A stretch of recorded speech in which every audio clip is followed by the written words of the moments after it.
Hello and welcome to another episode of the Don't Give a Rip podcast.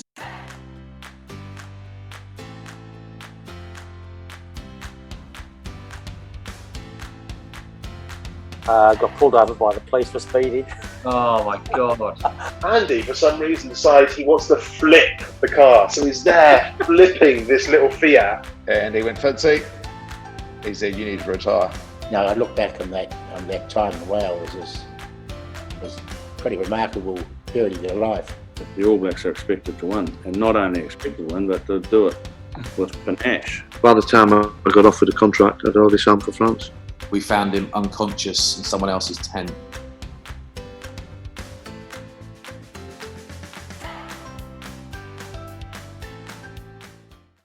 Hello and welcome everybody to the first edition of the My Lion Story series.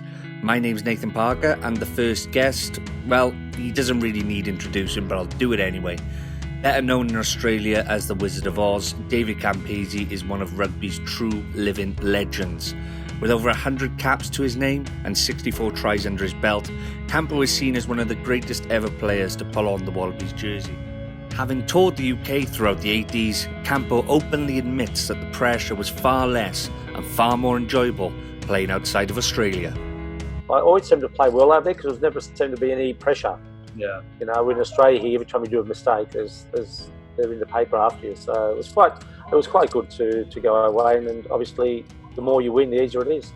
You know, you have some great players in England, the Welsh, the Irish, and the Scottish. And obviously coming to these fantastic ovals that were, you know, in history with the Gareth Edwards, the Phil Bennett, JPR Williams, you know, Gerald Davies, and it was more of an education sort of tour because Bob Dwyer was into the arts, and we'd go to see Julie Andrew in concert, and I had no idea who she was. We'd go to Shakespeare's house. We'd do the sightseeing, and you know, for me, coming from where I came from, my background, this was amazing, you know.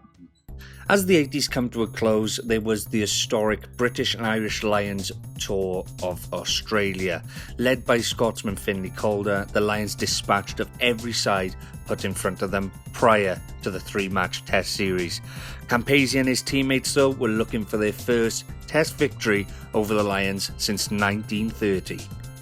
The first test was okay. The second test was a bit of a bloodbath, and you know, and I think that was their tactics. You know, they realised, well, if we can't beat you at rugby, we'll bash you. And they did. But as I said, in three tests, getting the ball three times, I hardly touched it. Yeah. And that's where your confidence goes. You know, you need to get involved in the game as much as possible to give you the confidence. And yeah, look, it was just one of those things. But again, you know, the funny thing is, when I threw that pass to Greg Martin, it didn't work that week, but the week after I did exactly the same at work. So 7 days is a long time, isn't it? If you ask any player involved in the three-match series, the victory for the Lions in the second test will always be remembered as the Battle of Ballymore. Many of the Australians to this day attribute the loss to the Lions in the three-test series down to the intimidating tactics in that second test. I think Far Jones was targeted by Robert Jones, who tells a story about what the McGeechan was telling him every day.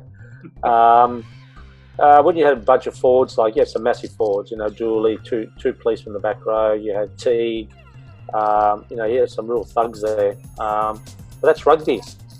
That's how it was, you know. If you look back now, you know, would we have done things differently? Probably. But, you know, we'd probably be a bit smarter with the ball. We did a lot of good things, but we just let ourselves down in a lot of little things. And that's what, you know, it could be as small as the thing lose you the game. But if you go back and say, well, if we did this properly, yeah, it was very disappointing. But, mate, as I said, you've got to learn from those mistakes. And 2 years later was the World Cup, so we learned very quickly. Unfortunately for Campese, the majority of the blame was put on his shoulders as his own personal battle with the press in Australia intensified.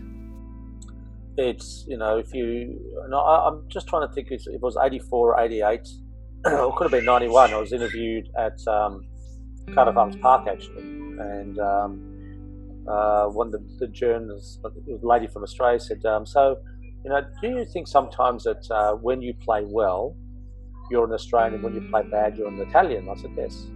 And I think that was that that was the moment after Lions. You know, you walk off and some guy says, "Oh, you lost another test for Australia." You get in the dressing room and you're there sitting there. No one comes to you for 10 minutes. And anyway, so I left. I was about to go to the reception with Ieuan, and I said, "Mate, I've got to go." So I went home. Got pulled over by the police for speeding. Oh my God. And St Helens Rugby League rang up and offered me more money to play league. So it was a very interesting night.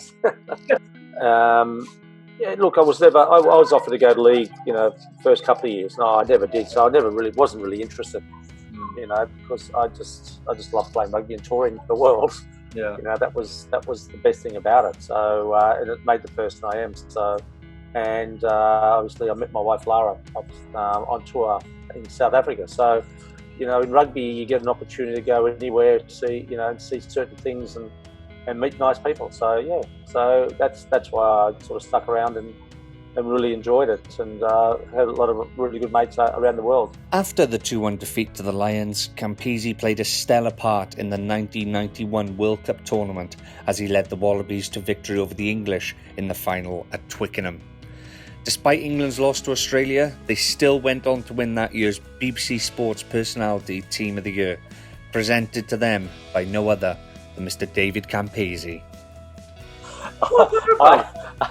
I rocked up. They asked me to come and present the award because England won the Team of the Year. And really? You win the Team of the Year and you lose the Grand Final World Cup and you get the Team of the Year. Okay, that's a good one. So anyway, I came from Italy and I had a pair of jeans, a jacket, and a white singlet, a t-shirt, no collar. Just so when I walked on, Clive was not impressed. Then I got to 2003. I was back invited again to present England with win the World Cup. So it was only the English can do things like that. I think my last tour was Nigel Ray wanted me to go to Saracens, and I met him at the airport. And I think I'm the only one who's ever said no to Nigel. And he's at the airport and he says, "Oh mate, would you like to play?" And I thought about it. I said, "Listen, to tell you the truth, I can't see myself 3 o'clock in the afternoon standing on the wing, freezing my balls off and not catching the ball at all." So I said, "No thanks." Yeah. After seeing Rory Underwood, marking Rory for years and seeing him out there, I said, no. At those times in the mud and all that, I'd been, I was getting a bit old as well, so I just sort of said no. Having fended off interest from Saracens, Campese decided to call time on his wonderful career, with his final game coming in a victory over Wales in Cardiff. His contribution to the game is unquestionable, and his dazzlement in a gold jersey brought an appreciation from fans all over the globe in a pre-professional game.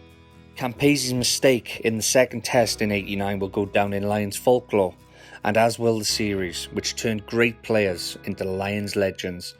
This has been my Lions story with David Campese. I've been Nathan Parker, and I'll see you next time.